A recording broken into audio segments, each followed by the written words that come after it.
Hello, my name is Ryan DeLuccio, and today I'm going to be exploring, is Alex Ovechkin a better goal scorer than Wayne Gretzky? So a little bit of background on each of these players. Wayne Gretzky is widely renowned as the greatest hockey player that's ever lived. He played 20 seasons in the NHL from 1979 to 1999. He's nicknamed the Great One. He's a Hall of Famer, 4-time Stanley Cup champion, 15-time All-Star, 9-time League MVP, and 5-time goal-scoring title. If we look at Alex Ovechkin's career, he's probably one of the top current players in the NHL. He has played 15 seasons in the league, nicknamed the Great Eight, 1-time Stanley Cup champion, 12-time All-Star, 3-time League MVP, and 8-time goal-scoring title. So to go back to the main question of, is Alex Ovechkin a better goal scorer than Wayne Gretzky? If you look at sheer number of goals, it's not even close. Alex Ovechkin has 706 career NHL goals, whereas Wayne Gretzky has 894. There's a 188 goal gap between these two players, with 6 players on the all-time leading scorer list between the two. So if we look at sheerly this number, the answer is no. But we'll look at other statistics that could point otherwise. To start, we'll just compare pure goal scoring ability. So again, 706 versus 894 goals. Gretzky has the advantage here. However, if we look at goals per game, the number of goals scored over the number of games played by each player, Alex Ovechkin scores on average 0.613 goals per game, whereas Wayne Gretzky scores 0.601. So advantage goes to Ovechkin in this category. Shooting percentage is the percentage of shots that go in. Gretzky had a pretty high shooting percentage with 16.5%, whereas Ovechkin has a shooting percentage of 12.8%, meaning Gretzky converts goals on more of his shots. Power play goals are when you score while the other team has 4 or 3 players because of penalties. Ovechkin is a very high offensive player who plays a lot of time on the power play, and he's very good at it. He scored 260 career power play goals, which out of his 706 is a large portion. Whereas Wayne Gretzky has only scored 204 power play goals, and out of his 894, not as large of a proportion, still a very large number. Where we can see the discrepancy between the two playing styles of these players is on shorthanded goals. Shorthanded goals are when your team is down a player or 2 players because of a penalty and you score a goal. Alex Ovechkin has only scored 4 goals in his career on the penalty kill, whereas Wayne Gretzky scored 73 shorthanded goals, meaning Wayne Gretzky was much more of a two-way player, both offense and defense, whereas Alex Ovechkin doesn't really play a lot of penalty kill because he's not a great defensive player. Even strength goals fill in the gap between these, between the total goals and their special teams goals, and game-winning goals with 110. Alex Ovechkin is a little more clutch than Wayne Gretzky. So if we look at if Alex Ovechkin can catch Wayne Gretzky, so there's a 188 goal differential between the two.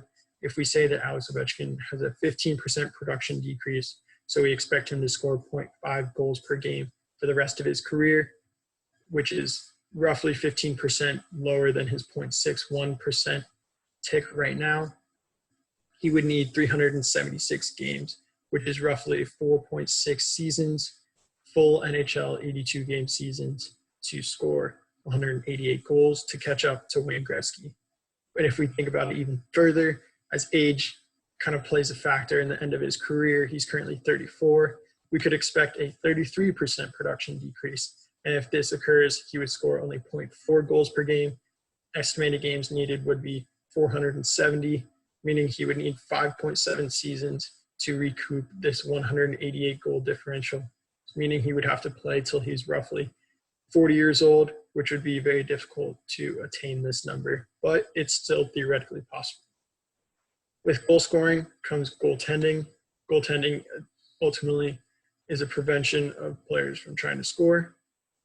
If we look at the two players, how they played and who they played against, we can look at average league goals, average league save percentage by player. So if we look, in orange is Wayne Gretzky, in blue is Alex Ovechkin. This graph shows that the highest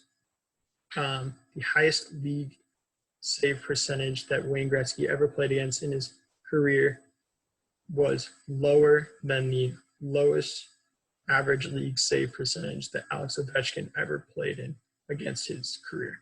So if we look at this graph, this ultimately shows that Wayne Gretzky has played in a much easier goal scoring era than Alex Ovechkin has, because the goal scoring was a little easier, the save percentage was a little worse, and we can explore the individual accolades against save percentage in the next graph, where we can see that Alex Ovechkin versus his number of goals versus the average league save percentage are on kind of the same plane, meaning there's not a lot of large fluctuations. There's not a huge increase or decrease between league save percentage.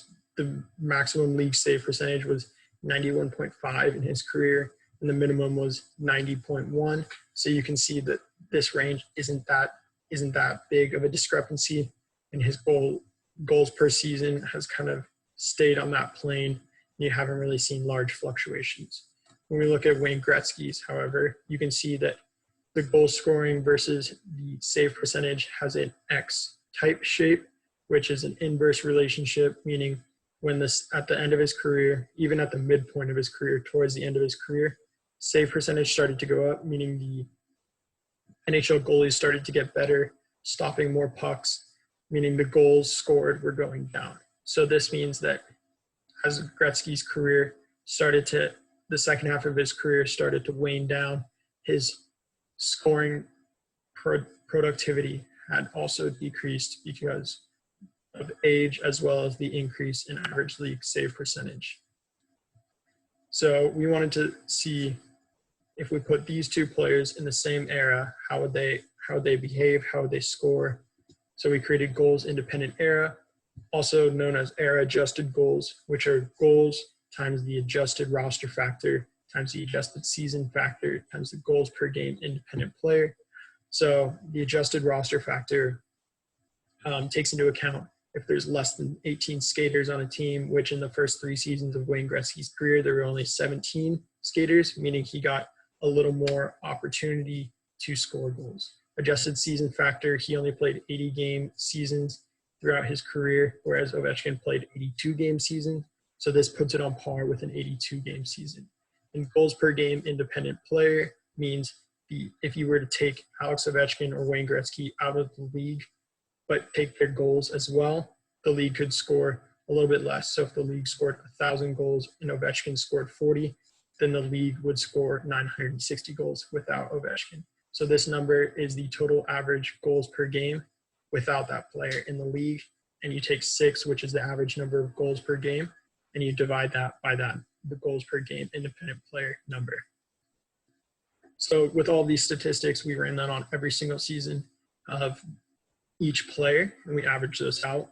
And the ultimate goals per game independent player came out to around 5.5, which ticked up to the goals independent era statistic, which ultimately proved that Wayne Gretzky played in an easier era. So if we put these two on the same level, the goals independent era would be 770 for Wayne Gretzky and 774 for Alex Ovechkin. Gretzky would lose out on 124 goals because of the more difficult league. Ovechkin would gain 68 goals because he played in a harder league than the independent era league would be. So what does this mean? This means that Alex Ovechkin is a better goal scorer than Wayne Gretzky. And these statistics, the goal independent era, goes to show this conclusion. Thank you.